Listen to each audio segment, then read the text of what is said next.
Today we're going to be walking through the reserve, just kind of letting the community know, that we do not want, we do not need drugs and alcohol in our community.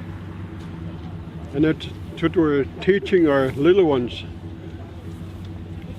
about the drugs and alcohol. They're at the age right now where they understand.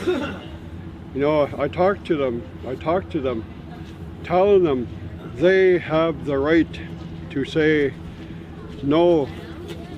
National Addictions Awareness Week is very important for us.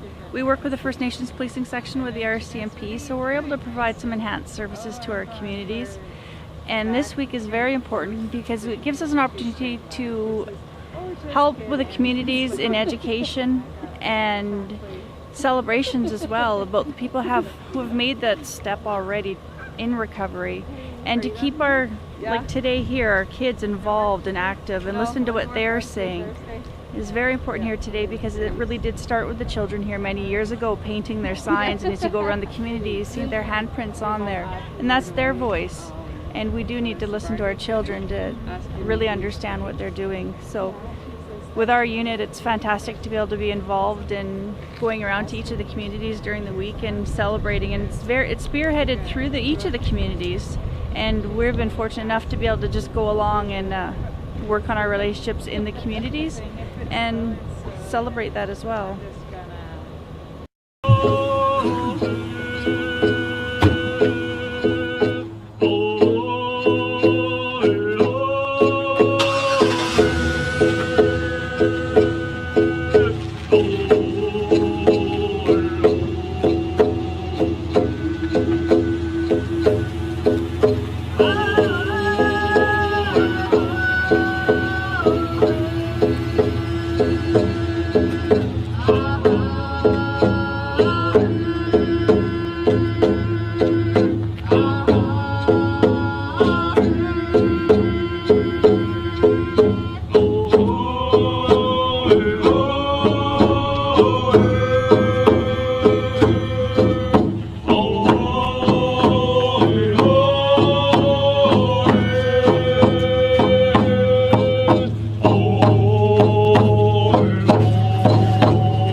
Our reasoning for carrying forward is for these children.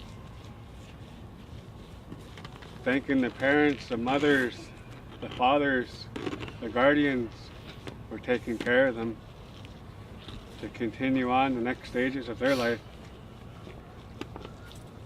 Giving us hope and inspiration, motivation to continue on, to continue strong with the drums, the paddles, the best way we were taught, the best way we know how. It's good to be here to celebrate the National Addictions Awareness Week, to carrying on a good life of the Red Road, because we have a lot a lot to look forward to, as we see here with all these children. Many years our children were babies and he started this walk, and I continue on his behalf with his children. And now we have grandchildren here. I'm honored to be able to speak today where my grandaunt, who recently left us of 99 years, gave me the right to speak where women weren't allowed to speak. We let the men speak for us. But here I am today, being able to speak on my mate's half, who I stood behind for many years. His belief in the paddle and paddling on the water, for as long as the water runs, so do our children grow. For as long as we have love and forgiveness, we will make them strong. This is something that he has left embedded in my heart and my children, is to grow straight and be forgiving and loving. And this is something that brings a community together. And for us to stay strong and continue walking this walk, not only in his memory, but in the memory of those that we have lost, to all the addictions that are out there, to all the ones that are homeless. We try to help, we try to serve, we try to give them a cup of coffee, a little bit of warmth, to let them know that it's all right. We are human, we are still here. And I'm grateful my grandchildren are still in the school, are still continuing, and they've learned this step, and this is my 4th year without him to continue this walk. I was on that black road and I was deep. My poor kids had to suffer through watching me be an alcoholic and a drug addict. And prayers got me through. When I sobered up, my family told me how many of them were praying for me. And that touched my heart to know that even though I was lost, that people still cared. So when I have friends and family that are lost on the road, I pray for them all the time, and I let them know that they're loved, that they're better than that. They're better than the drugs and the alcohol. I try to build them up and let them know they're still loved. Because my kids' love, unconditional love, got me through. They didn't give me 1 chance or 2 chances, they gave me a 3rd chance. And I'm grateful because now I'm here with my grandkids. Kind of like I get a 2nd chance in mothering my children again to help them with their children. Every one of us knows somebody that's stuck in with the drugs and the alcohol. Every one of us has a strong prayer to help that one.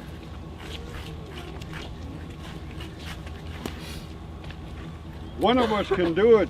One of us can do it.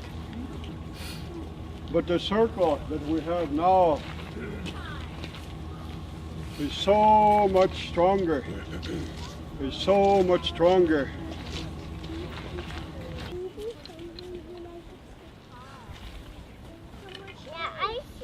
I come from Nakadsley. I belong to the Beaver Clan. Beaver Clan always gets asked to bear witness. This is the 2nd time I've been able to bear witness to the walk and to why you're doing this, and I'm really appreciative of that. Unfortunately, again, I'm standing in front of you sharing the fact that I've lost another family member because of drugs and alcohol, and the devastation that it has on our family. But I'm hopeful when I see little ones like this and all the teachers from the school encouraging this kind of activity, because it causes my grandson and I to talk about it and to not be afraid to talk about the subject of it, and it gives us some strength. So I'm really appreciative of why you do this, you know, and honoring people that done work in your community as well. I'm really proud to be wearing the feather today for Mr. Muscle. But again, I thank all of you, all the kids, all the community members that come out again this year. So thank you for that. Must see.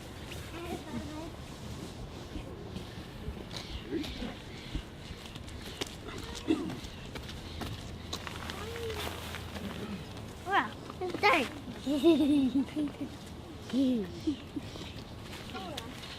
I'd like to share a few words with our circle. It's such an honor to participate in walking through our community. I grew up in this community since I was a young child. Things like this didn't take place.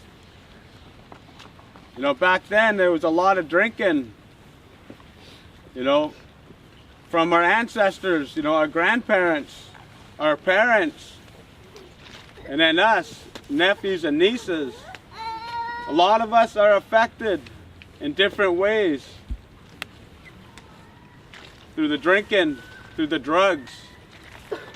But today we got a different type of medicine. We have our heartbeat. We don't always get together just for the sake of a lost loved one. Today it's a celebration. National Addictions Awareness Week. We walk together. We are stronger. The little boy, look at how happy he is. That's how happy some of our family members are, even when they're on that dark road. They're happy on the outside, but on the inside is a different story. It's a heartache. It's a spiritual scar that we have. And this is part of the solution, is walking together as one, all for one and one for all. So many of our family have been called home through drugs, through alcoholism. It's not going to stop.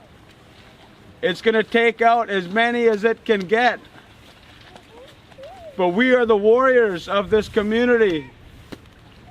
We were taught how to pull together. Some of us are canoe pullers. Our uncles, our aunties, they passed that on to us.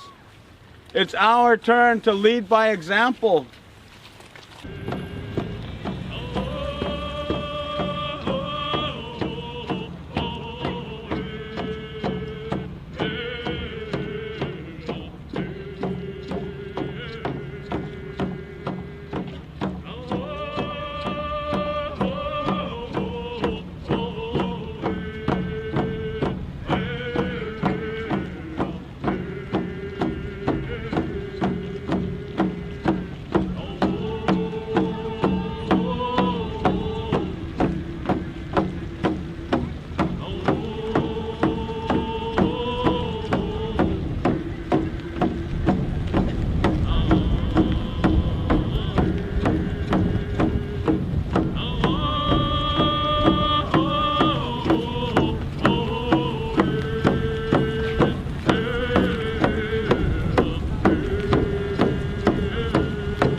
Hi, my name is Pamela. I'm the community health representative and nurse for Skwah First Nation. And I've been working for Skwah for about 2.5 years. And so I started this sobriety recognition dinner when I first started. So this is our 3rd annual. And the idea behind it was that I noticed when you first come into the reserve, you see all these signs that say like, no drugs, no alcohol, which I love. Everyone talked, and they talked about their journey through sobriety and like their struggles and what caused them to turn to alcohol and drugs and how they overcame that. And I just thought it was so beautiful that they could do that and overcome such a big thing. And my hope for this dinner is that the older generation can, talk with the younger generation and also show them the same way, and that they can overcome their struggles and heal in a healthy way. I asked my mother what was going on, and she said that my dad was drunk, but that didn't mean anything to me until later on in my life. And we've seen lots of alcoholism on this reserve, and it is really scary for us as children to witness the changes that the adults went through when they were drinking.